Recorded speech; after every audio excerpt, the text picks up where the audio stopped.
Joo. 6 kilometriä vesivirtoa takana. Ja tilannehan on sellainen, että on vähän olo, että olisi ostu housuunsa, kenkiinsä ja sitten vähän laukkuunsa. Hävytä.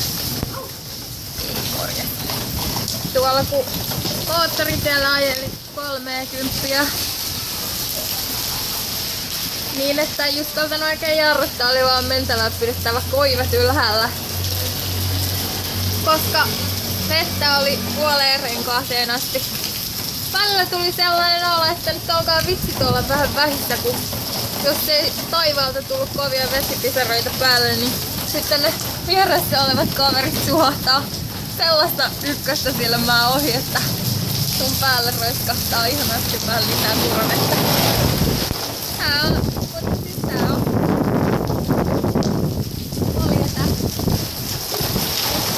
Mä päätin, että tuossa matkan varrella, että mä tuun käymään solilla. Vastaaks tässä? Ollaan valmiiksi märkiä, niin ei muuta kuin kokeilla. Ja ei se niin mene, kaikki syyt olla menemättä salille on tekosyitä.